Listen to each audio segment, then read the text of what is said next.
Oke, selamat pagi. Jadi, pada kesempatan ini saya ingin memperkenalkan produk yang kami kembangkan saat ini. Jadi, untuk nama produk ini adalah Wisata Loka. Pakai huruf V ya, bukan W. Nah, untuk Wisata Loka sendiri itu terbagi menjadi beberapa segmen. Jadi, tergantung dari penggunanya. Jadi, ada segmen pertama adalah aplikasi Wisata Loka untuk venue yang sekarang ditampilkan di layar ini. Kemudian nanti ada Wisata Loka untuk driver. Kemudian ada juga nanti Wisata Loka untuk visitor. Oke, jadi yang mau kami tunjukkan saat ini adalah Wisata Loka yang untuk venue. Ini adalah tampilan dashboardnya. Jadi di dashboard ini nanti akan muncul nama venue. Kemudian di sini adalah nama user yang login. Oke, jadi kemudian di sini adalah saldo. Ini adalah saldo yang dimiliki oleh venue. Nanti ketika ada driver yang melakukan penarikan cashback secara otomatis melalui sistem, nanti ini akan berkurang. Oke, kemudian ini adalah panel informasi. Ini untuk menampilkan pendapatan secara nominal. Pendapatan bulan ini ada berapa? Jadi ini menampilkan omset, dan di bawah ini akan dibandingkan dengan yang bulan lalu. Jadi sudah berapa persen dari omset yang bulan lalu. Kemudian di sini ada jumlah pengunjung. Jadi jumlah pengunjung yang datang dari tanggal 1 sampai dengan hari ini. Misalkan kayak sekarang ini tanggal 13, berarti dari tanggal 1 sampai dengan tanggal 13 bulan ini. Kemudian ini juga akan dibandingkan dengan bulan sebelumnya. Ini adalah panel duta yang aktif. Jadi duta aktif ini adalah berapa orang driver yang reguler untuk datang ke venue pada bulan ini. Jadi kalau misalkan ada satu orang driver yang datangnya berkali-kali, tetap dihitung satu, karena yang dihitung ini adalah personelnya, bukan dihitung kunjungannya. Jadi nanti kan bisa dibandingkan, karena nanti gini, database Wisata Loka ini akan mencakup driver bukan hanya yang pernah mengunjungi venue ini, tapi semua driver yang terdaftar di Wisata Loka, baik itu seluruh Bali, mungkin nanti kalau misalkan sampai dengan luar Bali ya semua sampai keluar Bali. Jadi nanti untuk jumlah drivernya akan banyak sekali. Nanti bisa dibandingkan dari sekian banyak driver yang ada di Bali, misalkan dari sekian driver yang ada di Bali, berapa persen yang aktif datang ke venue. Jadi nanti bisa dipakai sebagai bahan pertimbangan dari manajemen. Dan nanti keuntungannya juga dari Wisata Loka ini, salah satu fiturnya adalah nanti blast message.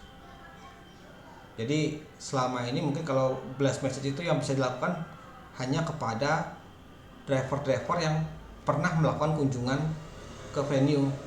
Nah, nanti kalau sudah bekerjasama dengan Wisata Loka, venue akan terhubung dengan seluruh driver yang terdata di sistem, walaupun dia belum pernah datang ke venue. Jadi misalkan nih, driver yang aktif datang ada 5.000 misalkan, tapi ternyata driver yang ada di seluruh Bali ini ada 10.000.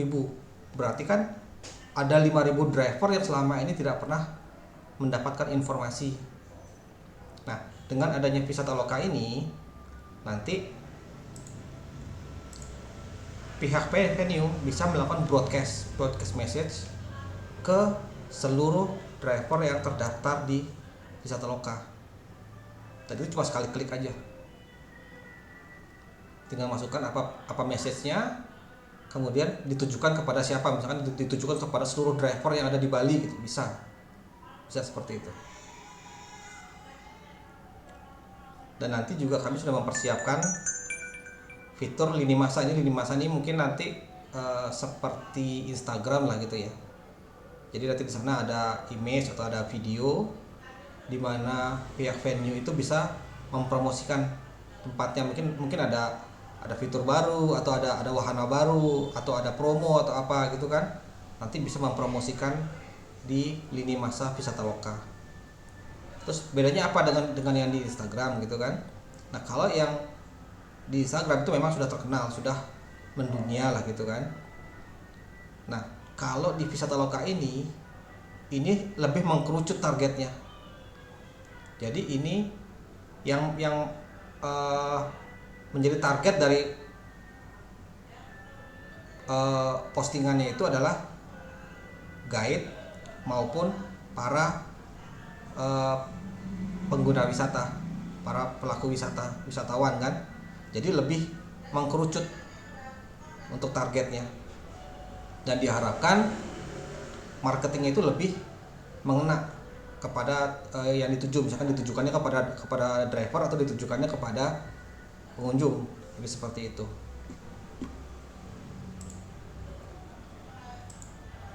Oke, ini dashboard.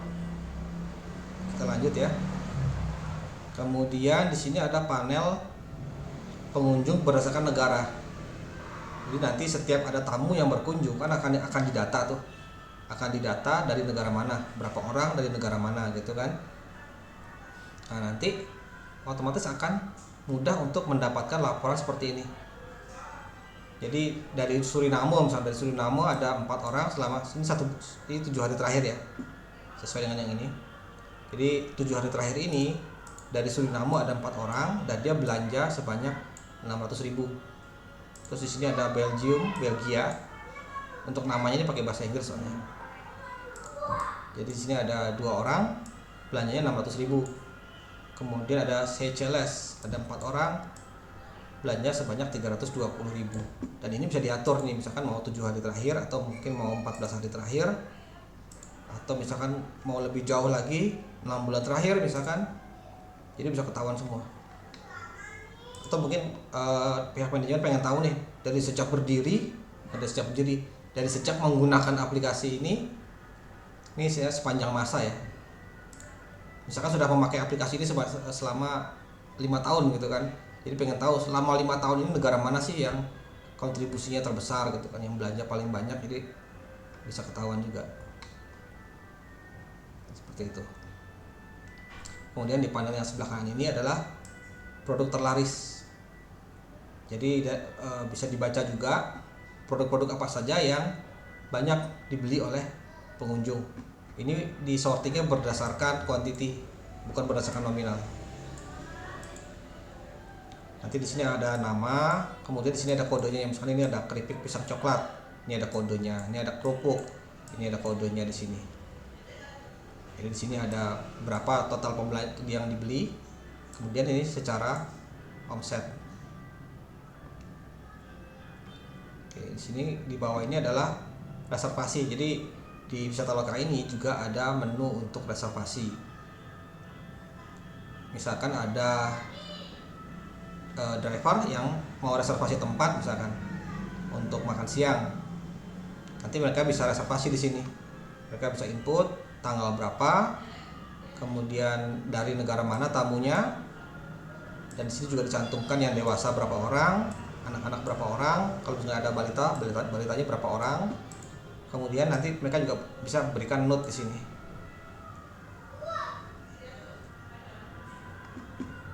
Oke, seperti itu. Dan nanti kedepannya kalaupun ada informasi yang diperlukan untuk ditampilkan di dashboard ini, nanti bisa menghubungi tim kami. Jadi kalau memang datanya sudah ada, nanti bisa ditampilkan data tersebut.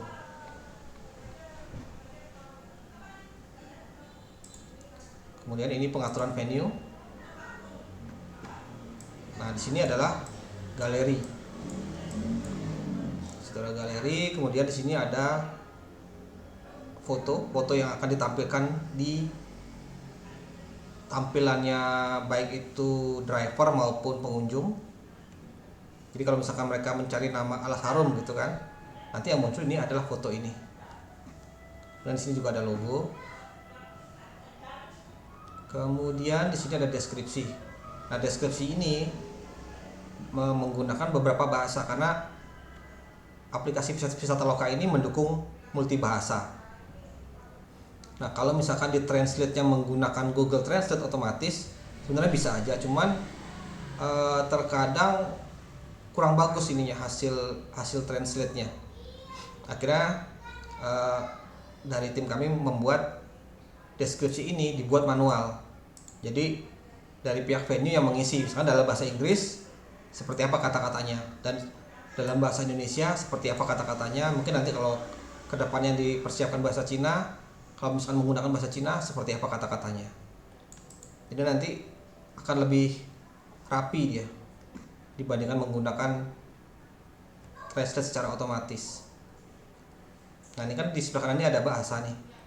Jadi kalau pihak driver atau pengunjung memilih bahasa Inggris, nanti yang tampil adalah ini, keterangan ini. Tapi kalau dia menggunakan bahasa Indonesia, nanti yang muncul adalah ini. Ini karena yang login ini adalah venue, jadi yang muncul semuanya. Oke, kemudian di bawah ini adalah produk dan aktivitas yang terdapat di venue.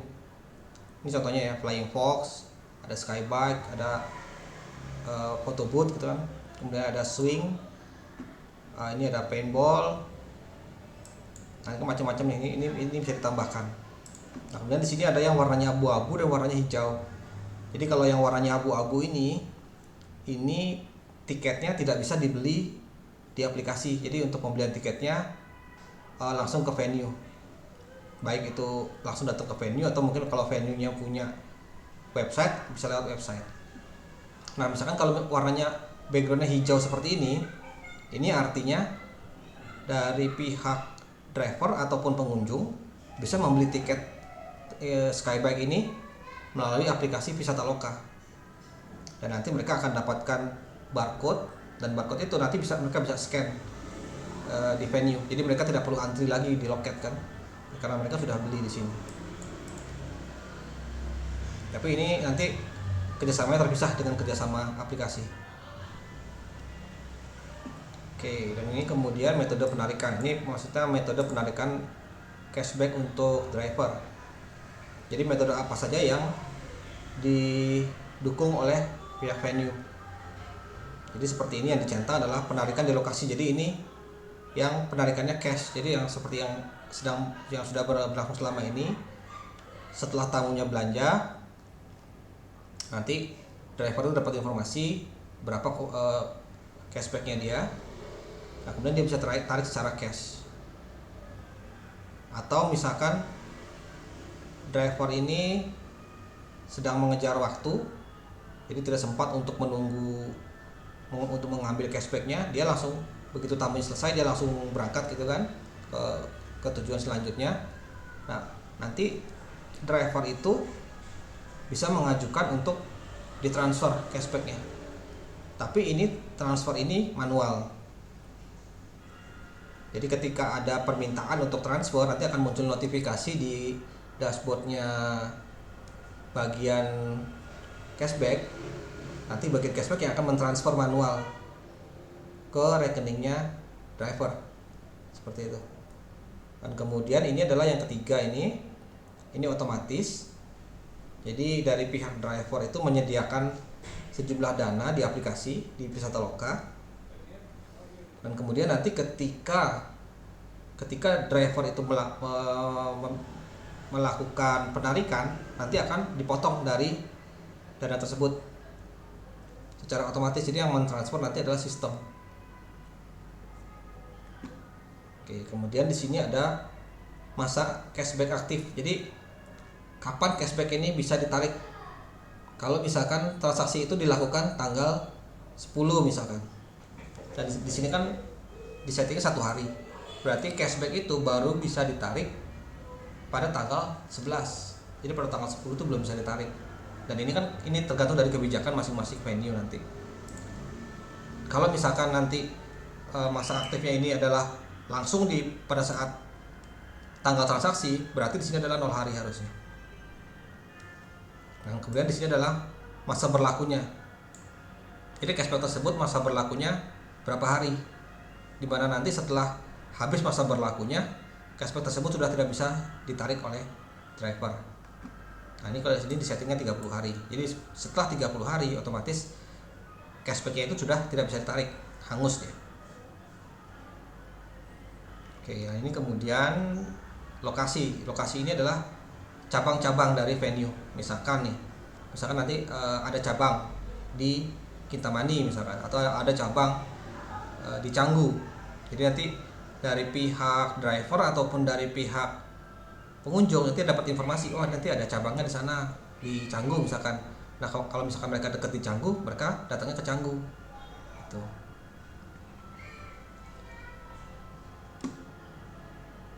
Nanti yang untuk fitur yang lini masa sama broadcast ini menyusul ya. Oke, selanjutnya pemesanan atau reservasi. Nanti di sini akan ditampilkan reservasi dari driver maupun pengunjung. Nanti ada informasinya di sini. Oh, dia sebagai driver. Ini reservasi. Kalau di sini ini ada pengunjung yang reservasi gitu kan.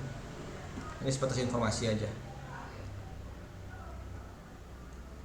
Kemudian ini ada kunjungan duta. Jadi kalau misalkan driver melakukan kunjungan, nanti akan didata di sini. Jadi pada saat mereka datang, mereka wajib menunjukkan QR code-nya. Jadi QR code-nya nanti seperti ini. Kalau ini kan tampilannya untuk venue ya. Jadi driver nggak bisa melihat tampilan ini. Sedangkan ini adalah tampilannya driver. Jadi seperti ini nanti. Ini mereka juga ada dashboard. Tapi dashboardnya ini adalah saldonya mereka, bukan saldonya venue. Dan nanti di sini juga ada banner. Venue nanti bisa memasang banner di sini.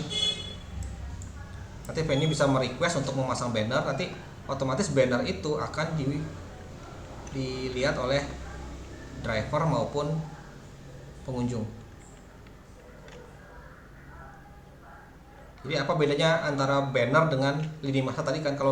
Kalau lini masa itu kan kadang-kadang karena terlalu banyak, jadi banyak yang terlewat oleh pengguna gitu kan. Tapi kalau misalkan dia banner di sini, otomatis setiap kali penggunanya membuka aplikasi, dia akan melihat dulu ini bannernya ini. Jadi ada nilai plusnya juga bannernya. Nah, kemudian di sini adalah saldonya mereka. Nanti mereka bisa tarik saldo melalui menu ini. Kemudian ketika mereka melakukan kunjungan ke venue, mereka bisa klik tombol ini. Nah, nanti akan muncul QR code-nya. QR code di sini juga ada nama, terus ada foto, terus ada juga nomor HP di sini. Nanti mereka akan tunjukkan ini. Jadi ketika si driver menunjukkan barcode ini,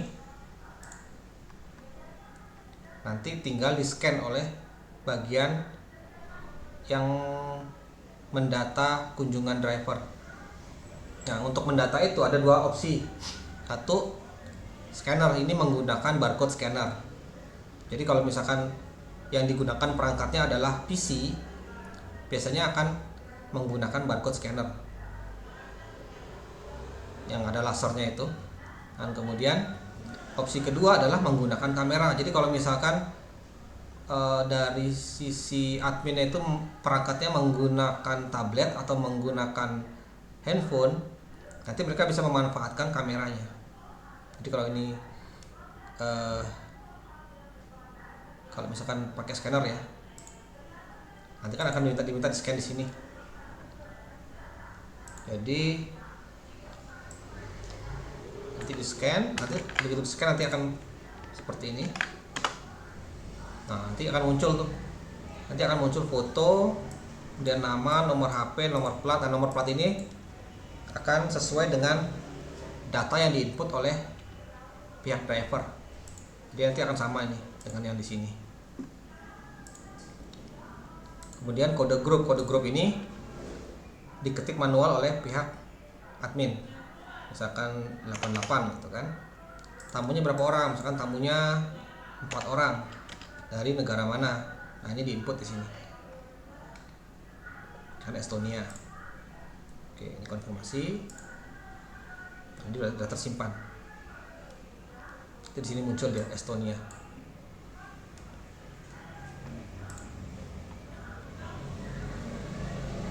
Dan ini yang tampil adalah kunjungan pada hari ini aja. Jadi yang kunjungan yang kemarin tidak muncul di sini. Nanti bagaimana kalau mau melihat kunjungan yang kemarin, nanti bisa dilihat di laporan. Oke, jadi nanti setiap ada kunjungan akan diinput semua. Kemudian di sini ada penjualan. Nah, ini kami memberikan opsi untuk metode penginputannya. Yang pertama adalah dengan input manual, jadi bisa diketik satu persatu untuk transaksinya. Jadi ini klik tambah, misalkan berapa nomor notanya gitu kan. Kemudian di situ kode grupnya tadi misalkan 88. Oke, negara ini nanti akan otomatis terisi. Begitu klik tambah produk, dia akan membaca untuk kode 88 ada nggak di kunjungan, di menu kunjungan tadi. Kalau dia ada, dia akan langsung membaca di sini Estonia, langsung dia tahu. Oke, kode produk. Kemudian ini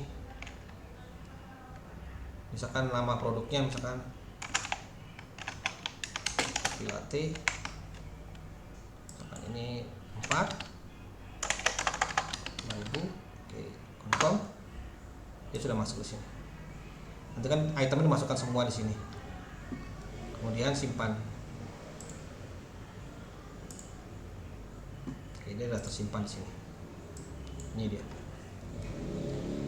Dan kemudian nanti untuk cara kedua, kalau cara seperti ini kan, kalau misalkan dari pihak venue sudah memiliki aplikasi untuk mendata ininya, mendata transaksinya, kami sudah menyediakan fitur API. Jadi nanti bisa dikonekkan dengan API-nya itu. Jadi untuk penginputannya ini akan otomatis secara sistem. Jadi begitu terinput oleh kasir, otomatis data tersebut akan dikirim ke Visataloka. Jadi tidak perlu double input jadinya. Data-data seperti ini, nomor nota, kode grup, tanggal, kemudian di sini ada negara, terus ada item-item barangnya, semua ini secara otomatis terisi. Dan kemudian ini cashback. Ini adalah pemberian cashback untuk driver. Jadi seperti ini. Ini kan belum, cashbacknya belum dihitung ya. Nanti tinggal klik ini, tambah cashback, misalkan 25.000 cashbacknya. Oke, ini sudah masuk cashbacknya, kemudian tinggal simpan. Di sini sudah langsung muncul nih tanggal berlakunya kapan, kemudian tanggal expirednya kapan. Kalau sudah, tinggal simpan. Dan ini juga sama untuk metode penginputannya, bisa satu persatu seperti tadi atau menggunakan API. Jadi kalau mau menggunakan API, nanti dari tim IT kami yang akan membantu untuk mengintegrasikannya. Dan kemudian ini adalah cashback duta klaim. Jadi kalau misalkan ada driver yang melakukan penarikan cashbacknya menggunakan metode tarik tunai atau menggunakan transfer manual, nanti datanya akan muncul di sini. Dan kemudian tugasnya bagian cashback itu yang akan memproses. Jadi kalau misalkan dia mintanya cash, berarti tinggal disiapkan uang cashnya berapa, diserahkan, dan kemudian nanti ada menu untuk verifikasi bahwa itu sudah diserahkan. Itu kalau misalkan yang diminta adalah metodenya transfer manual, nanti dari pihak admin itu yang akan mentransfer dulu. Nanti kan di sana ada bukti transfernya kan, baik itu screenshot atau di foto gitu, nanti fotonya itu yang akan dikirim sebagai tanda bukti bahwa sudah ditransfer. Jadi seperti itu. Dan ini ada Vetix, ini visa pertama tiket. Ini nanti untuk tiket yang dijual secara online. Tapi ini akan masih menu yang akan datang di versi selanjutnya.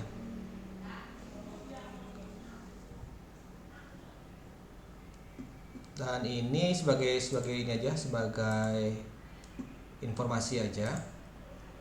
Jadi kalau misalkan ini kan menu dari aplikasi punyanya driver ya. Nah, jadi nanti mereka bisa tarik saldo di sini. Nah, nanti mereka akan muncul semua. Mereka punya saldo di mana aja, akan muncul nama-nama venue-nya di sini. Misalkan di sini di Alasarum ya. Nah, ini akan ketahuan nih. Dia tanggal berapa aja, terus di sini juga ada nomor notanya. Di sini ada berapa cashback-nya dia. Nah, ini tanggal aktifnya kapan. Kemudian ini tanggal expired-nya. Dan ini kalau dari penilaian kami, dengan adanya sistem seperti ini itu akan meningkatkan kepercayaan driver kepada venue. Jadi kan mereka bisa tahu mereka bisa mendapatkan informasi terkait cashbacknya mereka real time. Jadi begitu terjadi transaksi, data itu akan langsung muncul di sini secara real time. Jadi mereka bisa tahu kan. Dan nanti kalaupun mereka belum sempat untuk mengambil cashback pada hari yang sama, jadi mereka tidak takut cashback itu hangus karena di sini ada informasinya. Dan mereka bisa merequest untuk ditransfer. Jadi kalaupun mereka sedang buru-buru karena mengejar jadwal kan, jadi begitu mereka sampai di tujuan selanjutnya, mereka bisa request untuk transfer. Nah, jadi seperti ini, misalkan mereka mau ajukan penarikan, mereka tinggal klik tombol tambah ini. Nah, ini ada pilihannya tunai, transfer oleh venue, atau otomatis by system. Nanti mereka tinggal pilih mau tunai, mau transfer oleh venue, atau otomatis.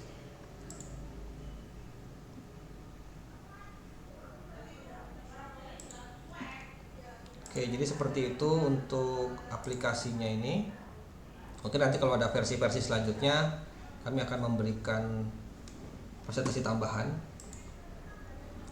Oke, terima kasih.